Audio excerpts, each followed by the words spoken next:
Indrajit study point में आप सभी का स्वागत है। हम पढ़ रहे हैं एनसीईआरटी बुक, जिसका 16वां अध्याय कोश एवं परिचय भाग 2 और इस पाठ का दूसरा नाम भी है शब्दकोश संदर्भ ग्रंथ की उपयोगी विधि और उसका परिचय के बारे में बताया जा रहा है। तो देखिए, जहां तक हमने ऊपर बताया खंडों के बारे में, उसके नीचे धीरे धीरे नीचे उतरते हैं तो धीरे धीरे उन शब्दों के भवन आए जिसका दूसरा वर्ण द था। क्या था?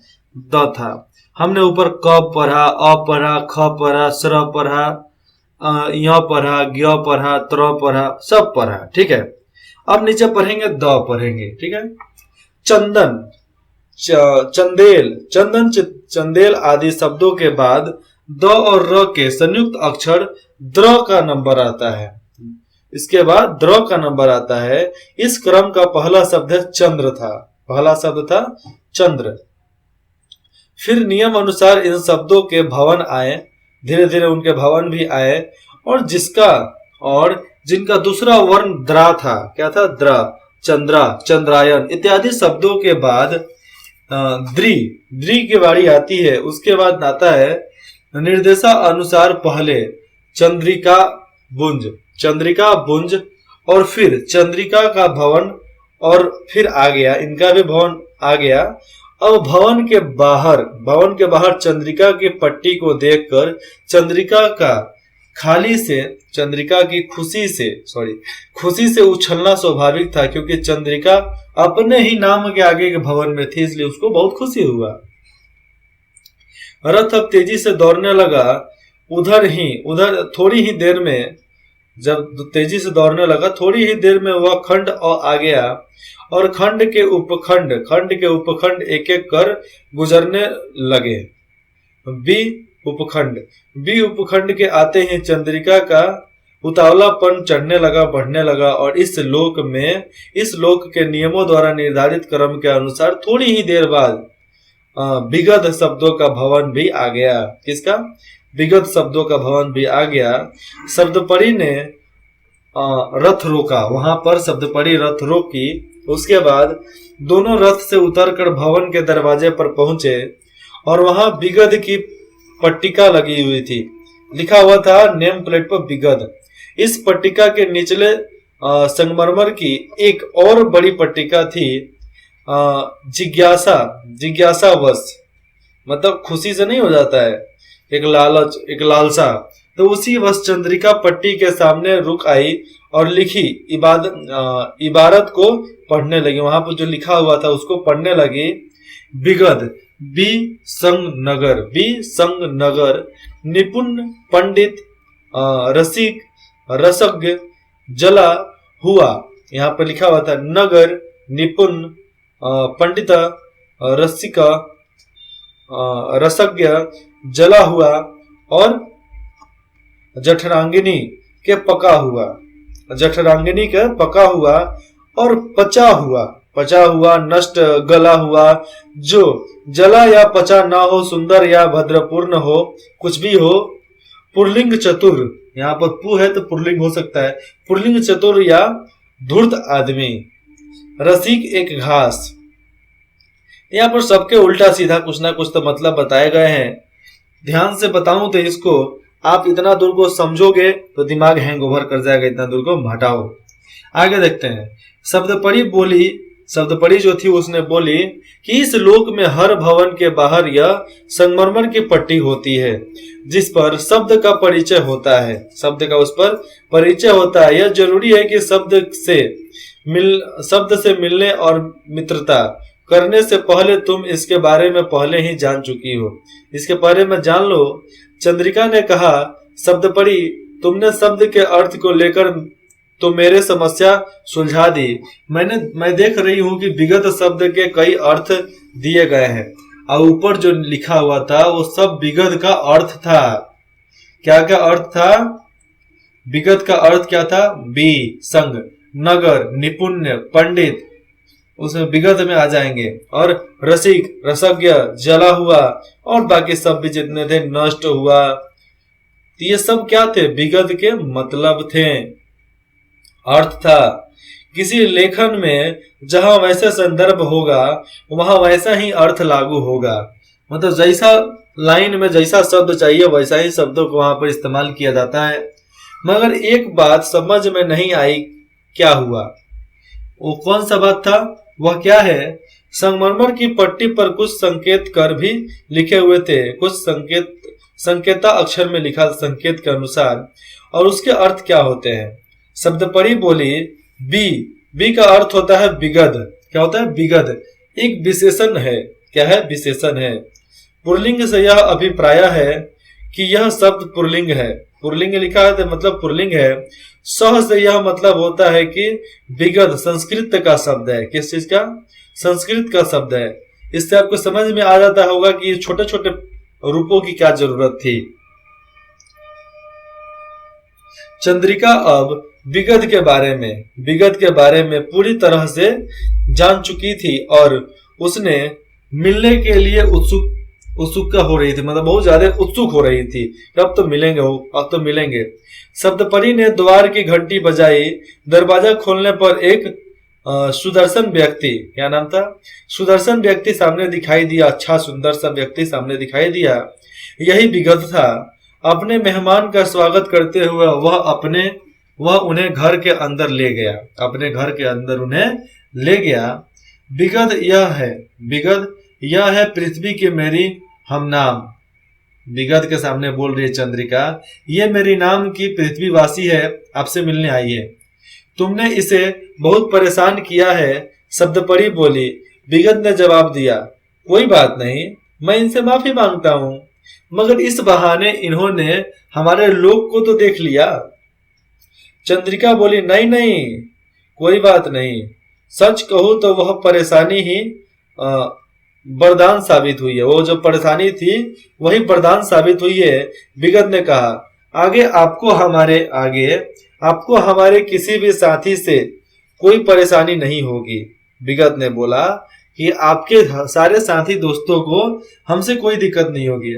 फिर विगत ने एक मोटी पुस्तक निकाली और चंद्रिका को देते हुए बोला, आप इसे मेरी तरफ से उपहार के रूप में रख लीजिए। यह इस लोक की निर्देशिका है। क्या है? निर्देशिका। यहाँ पर दिशा निर्देश होते हैं। इसे शब्दकोश कहते हैं। अच्छा, डिक्शनरी देता है तो हिंदी में उसको शब्दकोश देता है कि आपको दिक्कत नहीं होगा, ये रख लो। चंद्रिका ने इस पुस्तक के पन्ने पलटे। प्रारंभ के 2 पृष्ठों पर एक संकेत सूची थी। क्या थी? संकेत सूची। इससे संगमरमर पट्टिका पर संयुक्त होने वाले संकेतों के उसके अर्थ दिए गए थे, जैसे पुल्लिंग, स्त्रीलिंग का स्त्री। तो ये सब धीरे धीरे मतलब आपको शॉर्ट फॉर्म भी दिया गया था, इसको संक्षिप्त नंबर बोला जाता है, संक्षिप्त। जैसे मैं यहाँ पर संकेत सूची देखो, ये स्टार, संथिगीय और श्र, हर वगैरह वगैरह। यहाँ पर ई, उ, उप, उपनीय, बी, विश्वविद्यालय भी हो सकते हैं। तो अलग अलग श्रेणी में इसका अलग अलग इस्तेमाल करते हैं। आप अपने साथ इसको लिख सकते हैं। अब ज्योतिष को देख लो, जो। तंसरस्त को देख लो, त्र। तब्बित क्या है? तिब्बती को ती, जीरो लगा दो। तिर है तो तिरस्कार सूचक। तो ऐसे सब यहाँ पर लिखा हुआ है। ये जब आप डिक्शनरी पढ़ोगे शब्दकोश तो आपको धीरे धीरे मिल जाएंगे उसमें। ये शब्द देखो यहाँ पर, अधि, उसका हिंदी मीनिंग लिखा गया है। स्त्रीलिंग पुल्लिंग क्या है क्या नहीं है सब यहाँ पर लिखे जाते हैं। इसके बाद आ इत्यादि हर खंड में निवास करने वाले शब्दों की सूची थी। इन शब्दों को इस पुस्तक में ठीक उसी प्रकार सजाया गया था जैसे राजमार्ग के किनारे भवनों को क्रमवार निर्मित किया गया हो, मतलब एक लाइन के अनुसार उसको लगा दिया गया हो। वही वर्णमाला क्रम और वे ही 2 महत्वपूर्ण नियम होते हैं। लेकिन चंद्रिका ने एक बात और देखी थी। क्या था? इस पुस्तक के हर पृष्ठ के शीर्ष, मतलब हर पृष्ठ पर 2 शब्दों का जोड़ा दिया हुआ था। 2 शब्दों का जोड़ा मतलब एक ही शब्द का 2 मतलब, जैसे उतरन और उतांत, जर और जन, ऐसे 2 शब्द को जोड़कर जोड़ा बोलते हैं। तो ऐसे शब्द दिए गए थे। अब इसका उद्देश्य है, चंद्रिका ने पूछा, अब इसका उद्देश्य क्या है? विगत बोला, ये हमारे साथियों की तलाश को आसान बनाता है। कैसे? हर पृष्ठ के ऊपर दिए गए शब्द युग्म का पहला शब्द उस पृष्ठ का पहला शब्द होता है। मतलब इसमें कहां से शब्द मिलेंगे, उसके शब्द का छोटा सा अक्षर बता दिया जाता है कि इससे इतने और इतने के बीच में यहाँ पर जगह आपको मिलेगा। एग्जाम सेंटर में जाते थे तो आपको रोल नंबर बताया जाएगा, 80 से 420 तक इस कक्ष में बैठेंगे। मतलब 80 से 420 में आने वाले जितने भी बच्चे हैं रोल नंबर का, वो आकर इसमें बैठेंगे। ऐसा होता है ना सेव, तो ऐसा ही सेट किया गया था उसको भी। दूसरा शब्द पृष्ठ के आखिरी शब्द को दर्शाता है। इस प्रकार पूरे पृष्ठ पर किसी शब्द को तलाशने की जरूरत नहीं होती है। शब्द युग्म को देखकर ही पता चलता है कि इस दृश्य पर इच्छित शब्द का होना संभव है या नहीं है। संभव है कि नहीं है, सब उसी में उसको देखकर ही स्पष्ट हो जाता है। विगत को चंद्रिका ने ध्यान दिया। फिर दोनों बाहर निकले। चलो मैं तुम्हें वापस छोड़ देता हूँ, ठीक है, चलो मैं तुम्हें वापस छोड़ देता हूँ, सप्तपरी ने कहा। फूलों के रथ एक बार फिर हवा में उड़कर वापस आया और वापसी यात्रा के दौरान चंद्रिका ने देखा कि रथ किसी और लोक के ऊपर से गुजर रहा है। यह कौन सा लोक है? ये कौन सा लोक आ गया? जैसे हमारा शब्द लोक है, वैसे ही इस लोक को विश्व ज्ञान लोक कहते हैं। क्या बोलते हैं? विश्व लोक ज्ञान बोलते हैं। हाँ, यहाँ भी वैसे ही राजमार्ग हैं और वैसे ही मार्ग के एक तरफ भवन बने हुए हैं, चंद्रिका ने कहा। सप्तपरी बोलती है आगे, विश्व ज्ञान लोक में भी भवनों को उसी प्रकार क्रमवार स्थापित किया गया था, उसी लाइन से लगाया गया है। जिस प्रकार हमारे शब्दलोक में लाइन से राजमार्ग था, उसमें भवन बने हुए थे, वैसे ही अंतर यह है कि हमारे यहाँ शब्द निवास करते हैं और इसी लोक में जानकारियों का निवास होता है। इसी लोक में अलग अलग प्रकार की जानकारियां उसमें लगे रहते हैं। कितना मजा आता होगा ना वैसे लोक में रहने से, एकदम मजा आ जाता हो। क्या मतलब? यहाँ पर मतलब पूछ रही है, क्या मतलब? मतलब यह है कि तुम्हें मानव ज्ञान से संबंधित जो भी सूचनाएं या जानकारी चाहिए, मानव से रिलेटेड, मानव से जुड़ा हुआ, वह इस लोक में निवासियों से मिल जाएगी। इस लोक के निवासियों से वह आपको मिल जाएगी। सप्तपरी आगे बोलती है, इस लोक की निर्देशिका विश्व ज्ञान कोश के नाम से जानी जाती है। किस नाम से जानी जाती है? इसकी निर्देशिका विश्व ज्ञान कोश के नाम के साथ ही जानी जाती है। चंद्रिका यह जानकर बड़ी खुश हुई। चंद्रिका जो थी लड़की, वो जानकर बहुत खुश हुई। अब जब उसे किसी विषय पर संक्षिप्त जानकारी की जरूरत होगी, उसे ज्यादा भटकना नहीं पड़ेगा। एक ही स्थान पर उसे हर विषय की संक्षिप्त जानकारी मिल जाएगी, जिसे आम भाषा में समझो तो आज गूगल बाबा के रूप में उसको बोलते हैं, गूगल। रथ अब किसी अन्य लोक के ऊपर से उड़ रहा था। सप्तपरी बोली, यह चित्रलोक है। हमने शब्दलोक विश्व ज्ञान कोश पढ़ लिया, अब चित्रलोक के बारे में आ जाता है। तो यह भी जानकारियां ही निवास करती है, यहाँ भी जानकारी ही मिलेगी, यहाँ भी जानकारियां निवास करती हैं। अंतर यह है कि ये जानकारी विचारकों, साहित्यकारों, वैज्ञानिकों आदि के संक्षिप्त परिचय और उपलब्धियों तक ही सीमित रहती है। जानकारियों को क्रमवार रूप से व्यवस्थित करने का नियम हमारे तरह ही है। जिस तरह हमने व्यवस्थित करा है जानकारी और शब्द को लाइन बाय लाइन, क्रम बाय क्रम, वैसे ही वो लोग भी उसको क्रमवार मतलब लाइन से सजा कर रखा है। यानी जब भी मुझे किसी भी क्षेत्र में महान व्यक्ति के बारे में जानना होगा, तो मेरी मदद इस लोक के निवासी करेंगे। हाँ भैया, ये सही बात है। हाँ, चंद्रिका यह भी जान लो कि यहाँ निर्देशकों को व्यक्ति कोश, चरित्र कोश कहते हैं। क्या कहते हैं? आप व्यक्ति को, या फिर से देखो, चंद्रिका ने बोली यहाँ पर निर्देशकों को व्यक्ति कोश और चरित्र कोश दो नामों से बोलते हैं। तो व्यक्ति कोश मतलब व्यक्ति, और चरित्र मतलब उसका कैरेक्टर, उसका अंदर का भावनाओं को व्यक्त करता है, मतलब बताता है।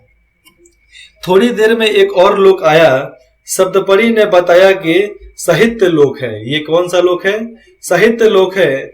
यहाँ साहित्य से संबंधित विषयों की जानकारी निवास करती है। इस लोक की निर्देशिका साहित्य कोश करती है। इस लोक की निर्देशिका कौन करता है? साहित्य कोश। तो साहित्य कोश भी अलग बात हो जाती है, जिसमें साहित्य के बारे में बताया जाता है। हर भाषा का अलग अलग साहित्य होता है, कविता जैसा। मैं समझती हूँ जानकारियों के क्रमबद्ध, मैं समझती हूँ जानकारियों को क्रमबद्ध मतलब लाइन से लगा देना। प्रस्तुतिकरण का नियम इस लोक में भी वही होगा। हाँ हाँ चंद्रिका, बिल्कुल सही है। जैसा हमारे लोक में है वैसा यहाँ पर भी है। शब्दपरी बोली, रथ अब पृथ्वी के निकट पहुंच रहा था। थोड़ी ही देर में चंद्रिका का घर आ गया, क्योंकि पृथ्वी लोक पर आ गई थी, पृथ्वी पर, इसलिए उसको घर अपना दिख रहा था। चंद्रिका को वापस छोड़ने के बाद शब्दपरी फिर छाया में बदल गई। किसमें? छाया में बदल गई। क्यों बदल गई? और धीरे धीरे विलीन हो गई। चंद्रिका की अचानक आंख खुली तो क्या सब कुछ सपना था? मैंने अभी तक सपना देखा क्या? मगर सामने तो वही पुस्तक रखी थी जो हमने सपना में देखा। अगर सब कुछ सपना ही था तो वो पुस्तक आई कहां से? सब कुछ सपना था तो पुस्तक आया कहां से? इसका रहस्य भी खुल गया। क्यों खुला? लता दीदी कमरे में आई और तुम्हारे जन्मदिन पर मैंने तुम्हें उपहार देने का वादा किया था। तुम्हारा उपहार सामने है।